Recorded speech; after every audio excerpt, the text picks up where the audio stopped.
Please subscribe for more videos. ఓం శ్రీ గురుభ్యో నమః. ఓం శ్రీ మహాగణాధిపతి నమః.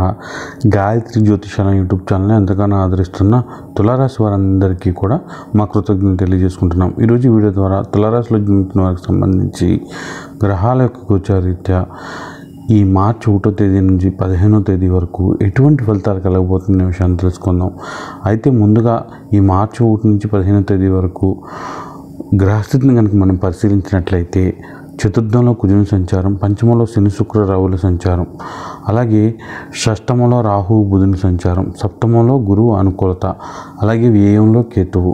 మొత్తం మీద తులారాశి వారికి గురుబలం ఉంది కాబట్టి మిగతా గ్రహాలు ఎలా ఉన్నప్పటికీ కూడా చేసే పనిలో కష్టం నష్టం ఉన్నప్పటికీ కూడా చివరి నిమిషంలో అది సత్ఫలితాలను ఇస్తుంది. అదే గురుబలం. వ్యక్తిగత జాతకంలో కూడా గురుబలం చక్కగా ఉంటే ఇంకా చక్కగా ఉంటుంది. ఒకవేళ వ్యక్తిగత జాతకంలో గురుబలం తక్కువ ఉన్నా, లేదా మీకు రాహులో రాహు కానీ, రాహులో శుక్రుడు, శుక్రుడిలో రాహువు, గురువులో శని, శనిలో గురువు, శుక్రుడిలో శని, శనిలో శుక్రుడు, రాహులో కేతువు, కేతువులో రాహువు దశలు కానీ అంతర్దశలు కానీ జరిగితే మీకు ఎంత బాగుందని చెప్పినప్పటికీ అంత మంచి ఫలితాలు కలిగే అవకాశం ఉండదు. మిగతా దశలు అంతర్దశలు జరిగితే మాత్రం తప్పకుండా చక్కటి ఫలితాలు వచ్చే అవకాశం ఉంటుంది.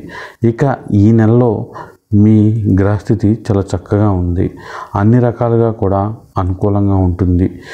ఇక ముఖ్యంగా చతుర్థంలో కుజుని సంచారం జరగడం వలన, చతుర్థం అనగానే వైట్ హౌస్ అన్నమాట. అది ఏదైనా అమ్మడం కొనడం, ఇల్లు, పొలాలు, వాహనాలు, ఏదైనా వస్తువులు, ఇంపోర్ట్స్ ఎక్స్పోర్ట్స్, అంటే ఎక్కడి నుంచైనా సరే మనం తక్కువ కొనుక్కొచ్చి ఇక్కడ ఎక్కువగా అమ్మడం, ఇలాంటి వ్యాపారాలు చేసే వాళ్ళందరికీ కూడా ఆ వ్యాపారాల వలన చక్కటి లాభాలు కలుగుతాయి.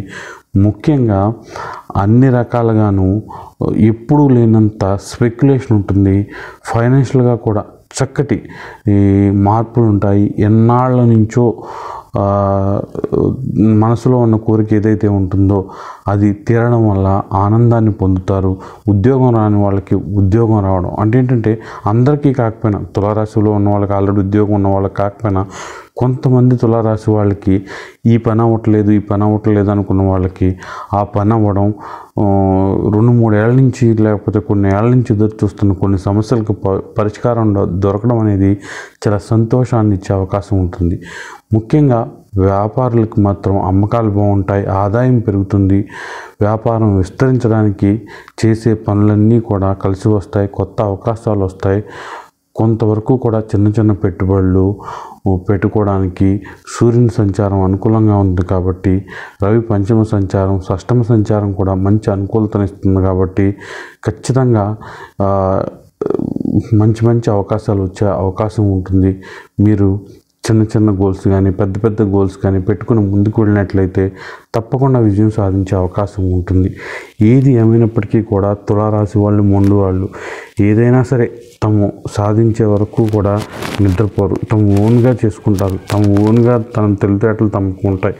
కాబట్టి తులారాశి వాళ్ళు అలాగే గనక కష్టపడితే ఇప్పుడు చాలా మంచి టైం నడుస్తుంది కాబట్టి చక్కటి విజయాలు అందుకునే అవకాశం ఉంటుంది. ముఖ్యంగా విద్యార్థులు డైరెక్షన్ అనేది చూస్ చేసుకోవడానికి, ఒక ఇంటర్ చదివే విద్యార్థులు కానీ, లేదా ఇంజనీరింగ్ తర్వాత ఏదైనా మంచి ఎంఎస్ చేద్దామా, లేకపోతే జాబ్ చూసుకుందామా, ఒక కెరియర్ని ఎన్నుకోవడానికి ఇది సరైన నిర్ణయం తీసుకోవడానికి మంచి సమయం అని చెప్పవచ్చు.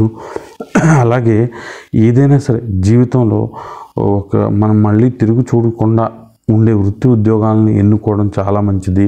అంటే ఏం తీసుకుంటే బాగుంటుంది మేము అనుకుని జాతకం ప్రకారం ఎలా ఉంది అని చాలామంది అడుగుతారు. కాబట్టి ఏదైనా సరే లాంగ్ టర్మ్గా నిలిచిపోవాలి, మళ్ళీ వెనక్కు చూసుకోకుండా ఉండాలి. అలాంటి వృత్తి ఉద్యోగాల కోసం ప్రయత్నించండి. తప్పకుండా వాటిల్లో బాగా కష్టపడండి. జీవితం చాలా వరకు సుఖంగా సాగే అవకాశం ఉంటుంది. అప్పుడప్పుడు కాస్త ఆరోగ్య సమస్యలు, అంటే గ్యాస్ట్రిక్ అనేది ఎక్కువగా ఉండొచ్చు, లేదంటే పెద్దవాళ్ళల్లో ఆయుస్సం కానివ్వండి, లేకపోతే తొందరగా అలసిపోవడం అనేది ఉంటుందన్నమాట. ఇక్కడ ఏంటంటే శనితో రవి కలిసినప్పుడు కొంతవరకు ఆ ప్రాణశక్తి అనేది తగ్గడం అనేది ఉంటుందన్నమాట. దానివల్ల ఏంటంటే మనకి ఒక ఏదో మిస్ అయినట్టు అంత ఉత్సాహం ఉండదన్నమాట. ఉత్సాహం లేకుండా అలా వెళ్తుందన్నమాట. అయితే ఏంటంటే ఇక్కడ 12లో కేతు సంచారం జరుగుతుంది. దానివల్ల ఏంటంటే ఏదైనా సరే మనకి సంతోషాన్ని ఇచ్చే విషయం ఏదైనా కొంచెం అంత ఎక్కువసేపు నిలవదనమాట. దానివల్ల మళ్ళీ ఏదో సమస్య రావడం, మళ్ళీ దానికోసం ఏదో ఫైట్ చేయాల్సి రావడం అలాంటివి ఎక్కువగా ఉండే అవకాశం ఉంది. కాబట్టి ఇప్పుడు మనకు సంతోషాన్ని ఇచ్చే విషయాలే జరగాలని కోరుకోవడం కూడా తప్పు. జీవితం అంటే అటు ఇటు ఆటుపోట్లు ఉంటాయని గుర్తుపెట్టుకోవాలి. ఎప్పుడు కూడా నేనన్నదే జరగాలని మీ మొండి పట్టుదలను కూడా కొంచెం తగ్గించుకోవాలి. అన్ని రకాలుగా కూడా మీరు కొంచెం అర్థం చేసుకుని ముందుకు వెళ్తే మాత్రం సంసార జీవితం కానివ్వండి, వృత్తి ఉద్యోగాలు కానివ్వండి, వ్యాపారాలు కానివ్వండి అన్నీ కూడా ఈ నెలలో చక్కగా ఉంటాయి. షష్టమ రాహువు అనుకూలంగా ఉన్నాడు. తెలివితేటలు ఉపయోగించి మంచి మంచి నిర్ణయాలు తీసుకోవడం వలన అవి ఆర్థికంగా కూడా మేలైన ఫలితాలను ఇవ్వడానికి చాలా వరకు అవకాశం ఉంది. ఇక ఏదైతే గురువు సప్తమ సంచారం ఉందో, గురువు చూసే హౌస్లకు సంబంధించి అన్ని రకాలుగా కూడా చక్కటి లాభాలు వచ్చే అవకాశం ఉంటుంది. వివాహం కాని వారికి వివాహం కుదరడం, వివాహానికి సంబంధించి కొన్ని చక్కటి దారులు తెరుచుకోవడం, మీకు నచ్చినట్టుగానే కొంతమంది ఇలాంటి అమ్మాయి కావాలనో, ఇలాంటి కుటుంబం కావాలనో, ఇలాంటి స్టేటస్ ఉన్న వాళ్ళు కావాలనో ఇలా కొన్ని పెట్టుకుని ఉంటారు. వాళ్ళందరికీ కూడా అలాంటి వాళ్ళే దొరకడం, అనుకున్నట్లుగానే అన్నీ జరగడం అనేది తప్పకుండా జరుగుతుంది. మీరు అనుకున్న వాటిలో చక్కని లాభాలు వస్తాయి. ప్రతి విషయంలో కూడా తృప్తి అనేది ఉండే అవకాశం ఉంటుంది. కాబట్టి తులారాశి వాళ్ళు కొంచెం ఇసుకు, కోపం, చిరాకు ఇవన్నీ తగ్గించుకుని కనుక ముందుకు వెళ్తే మాత్రం అన్ని రకాలుగా కూడా ఈ ఫిబ్రవరి 1 నుంచి 15 వరకు సంతృప్తికరంగా ఉంటుంది. ఇక ఈ నెలలో శనికి సంబంధించిన ఆరాధన చేసుకోవడం వలన పిల్లల విషయాల్లో కానివ్వండి, పిల్లలకు సంబంధించిన వృత్తి ఉద్యోగాల విషయాల్లో కానివ్వండి, ఆరోగ్య విషయాల్లో కానివ్వండి చికాకులు లేకుండా సంతృప్తికరంగా ఉండే అవకాశం ఉంటుంది.